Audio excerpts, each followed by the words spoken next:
આજે 30મી નવેમ્બર 2024 છે અને હું ફરી પાછો તમને ખબર છે ચેનલમાં અમેરિકા વિશે, અમેરિકાના ઇમિગ્રેશન વિશે, અમેરિકાના વિઝા વિશે જાણકારી આપવા હાજર થયો છું. ખબર છે ને દર્શક મિત્રો, doctor Sudhir Shah advocate and નોટરીના નમસ્તે.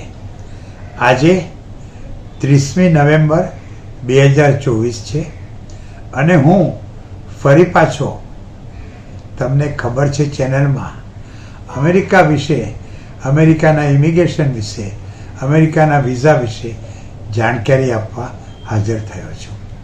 દર્શક મિત્રો, હમણાં મારી આગળ એક ક્લાયન્ટ આવ્યા, એક બેન હતા ગુજરાતના.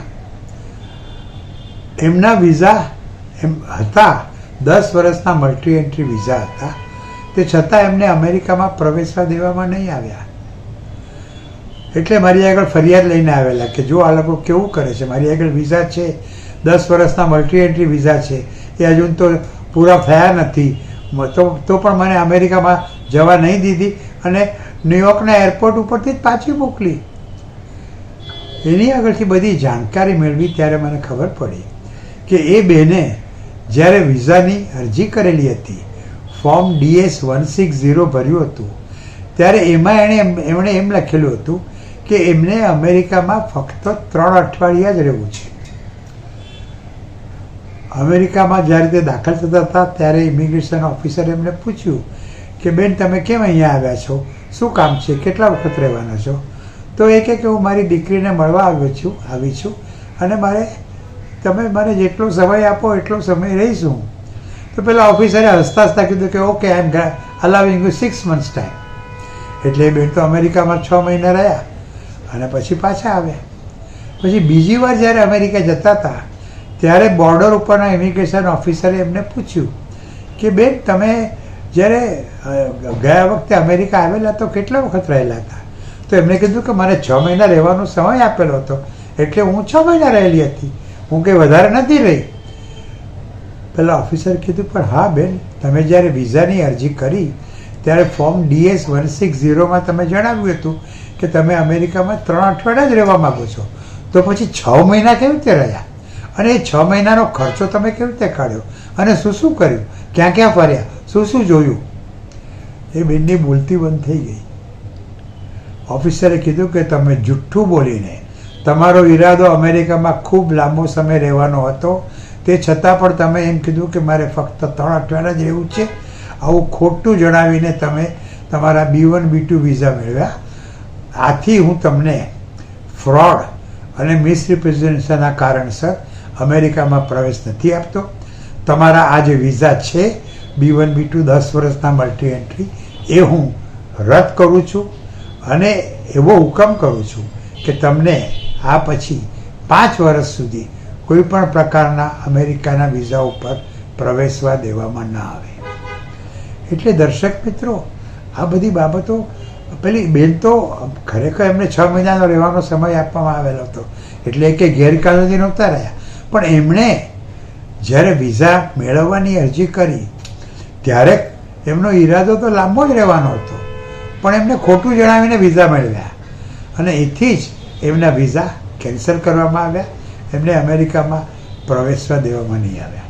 એક બીજો કિસ્સો પણ મારે તમને કહેવો છે.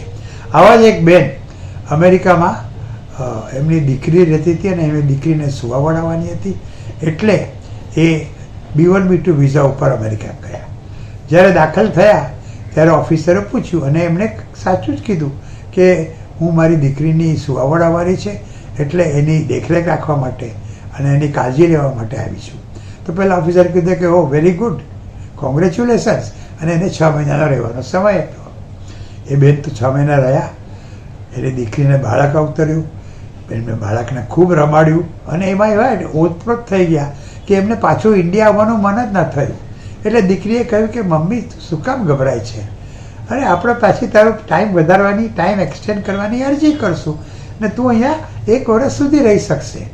એટલે એમણે અરજી કરી અને એમના સારા નસીબે એમનો જે 6 મહિનાનો પીરિયડ હતો એ વધારીને બીજા 6 મહિના કરી આપવામાં આવ્યા. એટલે 1 વર્ષ સુધી રહ્યો ત્યારે. પણ વર્ષ પૂરું થયું અને તે છતાં એમનું મન ભરાયું નહોતું. એટલે પછી તો હવે વધારે તો મારે અરજી કરીને વિઝા મેળવી ન શકાય. B1 B2 વિઝા ઉપર તમે વધુમાં વધુ અમેરિકામાં 1 વર્ષ જ રહી શકો.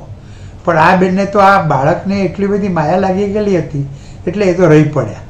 અને દીકરીએ પણ કીધું કે મમ્મી અહીંયા તને કોણ જોવાનું છે, કોણ પકડવાનું છે, તું તો આપણા ઘરે જ રહે છે ને આ બાબાને સંભાળે છે.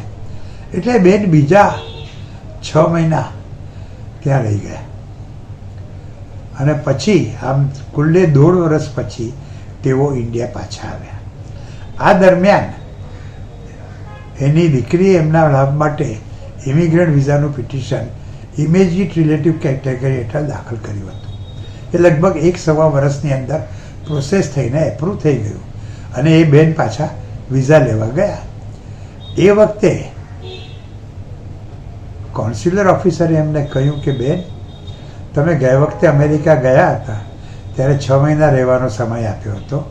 તમે અરજી કરીને એ સમય લંબાવ્યો અને 1 વર્ષનો કર્યો અને એ પછી પણ તમે પાછા ઇન્ડિયા ના આવ્યા અને ગેરકાયદેસર બીજા 6 મહિના ત્યાં રહ્યા. અને આથી તમારી ઉપર 5 વર્ષનો બેન લાગેલો છે. તમે જ્યારે અમેરિકા છોડ્યું ત્યારથી 5 વર્ષ સુધી અમેરિકામાં કોઈ પણ પ્રકારના વિઝા ઉપર પ્રવેશી નહીં શકો. એટલે આ તમારી દીકરીએ તમારા લાભ માટે જે ઇમિડિયેટ રિલેટિવ કેટેગરી હેઠળ ઇમિગ્રન્ટ વિઝાનું પિટિશન દાખલ કર્યું છે એની હેઠળ હું તમને વિઝા આપી શકું એમ નથી.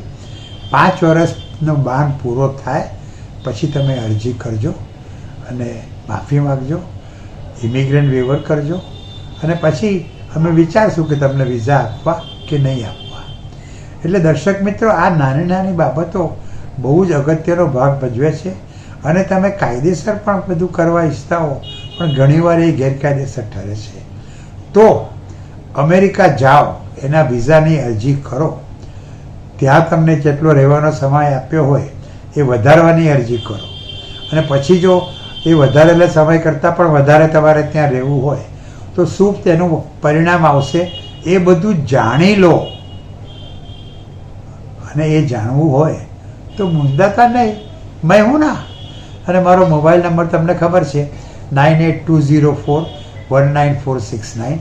મારો ઈમેલ એડ્રેસ છે sudhirshah1940@gmail.com.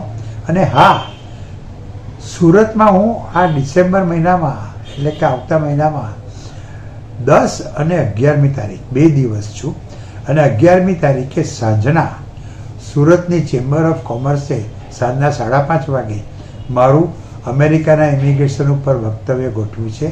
તો એ તમે નિઃશુલ્ક છે, તો એ તમે જરૂરથી સાંભળવા આવજો. મને ત્યાં તમને ઘણું જાણવા મળશે. તમે મને સવાલ જવાબ પણ કરી શકશો. અને 12મી તારીખે થોડા કલાકો માટે હું અમદાવાદમાં પણ છું. તો તમારી કંઈ પણ મુશ્કેલી હોય તો ડોન્ટ ટેક ટેન્શન, મેં હું ના